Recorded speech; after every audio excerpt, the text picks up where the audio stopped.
Look at this mess over here. We got beautiful new 10-foot sliding table saw to replace that beam saw that was underutilized. But the sliding table saw is going to be plenty good.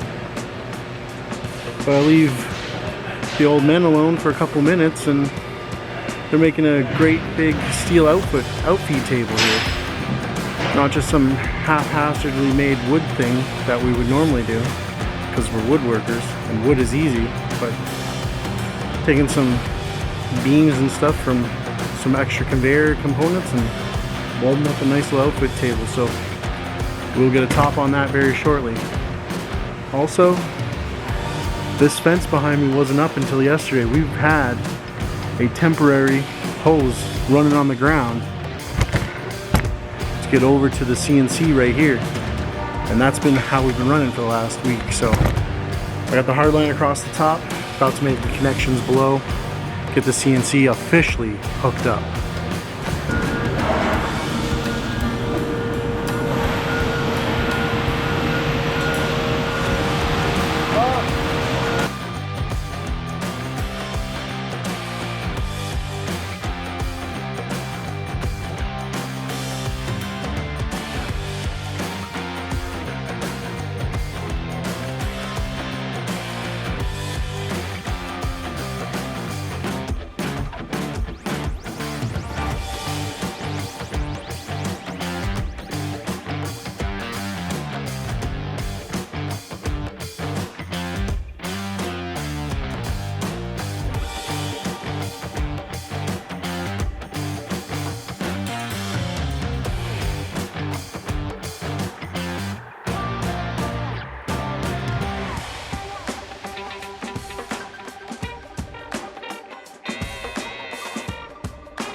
I was just in the office for about 4 hours on a conference, learning some of the new programming that I have to redo all my stuff on. That's right. All the equipment we're putting in, that's being redone. But everything digitally that we're doing is being redone. All the engineering of the parts, the cabinets, the storefront, everything about our entire factory is getting revamped and rearranged. So on top of all this stuff, I'm running the factory, learning a new program, putting out these videos for you guys. So please show me some love of all this effort. Like and subscribe. Let's go take a look what everyone's up to. I'm running some airlines to the CNC finally.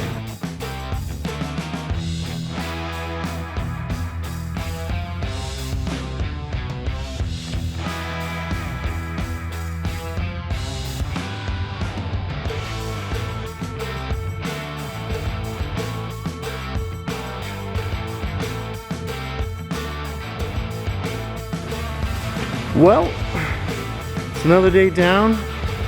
Not full production, but me and one of the crew were here doing some stuff. As I said earlier, also had some training in the morning, so that cut in a lot of my day. Hopefully some footage was captured. Hopefully my cameras were set up enough that it was entertaining for you guys. Let's take a look at what the techs got installed. Alright, so as we've been seeing, we've got this storage going on at the back.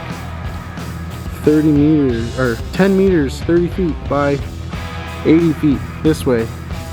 We've got two loading bays here. One for mixed bundles that we can drop it in and You have to tell it row by row. And this, we saw at another place and we just had to have it. This is full lift buffing.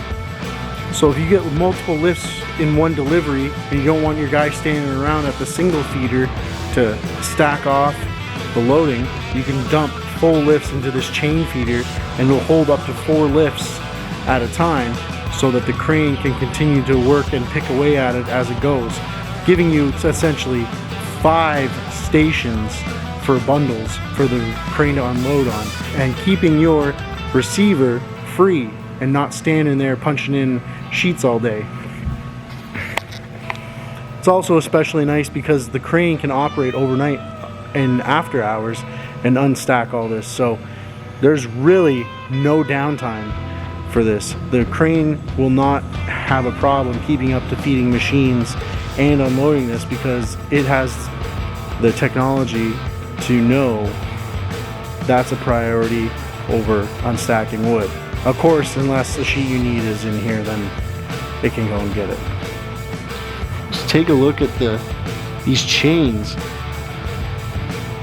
I suppose they have to be massive chains though if they're gonna hold 5,000–6,000 pounds worth of material and roll them along. Yeah, this is looking really cool. We got some safety fence up here now. It's gonna be real exciting when this is all done. This storage should be up and functional within the next week, and then very soon we're gonna load in here, and our CNC's there, and there's an empty spot right here.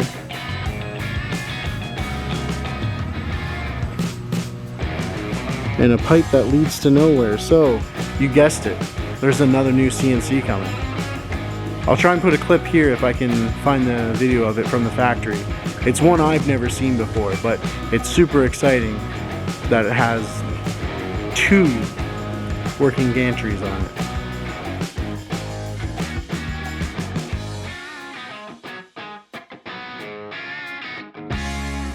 While I was doing some training, my dad got this. Our airline was just on the ground here running over to the CNC for the last week because this fence wasn't in place. Now we're able to give ourselves a nice little access, run our air along the top of the fence over to the CNC, all hard piped, that nice aluminum stuff that we've been using. Check this out. Replacing our beam saw, yeah, we've got this 10-foot sliding saw. Yeah, Uncle Jim bolted up this outfeed table. You want me to do a full run through of the new spray line. It's been moved since August. It used to sit right over here. If you remember from a previous video where I did the last tour before this giant mess started. Still working on this 6-sided drill. It's not running fully yet, but soon. This ends another video of setting things up, trying to do some production, trying to do some training. It's now close to 6 p.m. and I gotta get home. Thanks for watching, and I'll see you guys in the next one.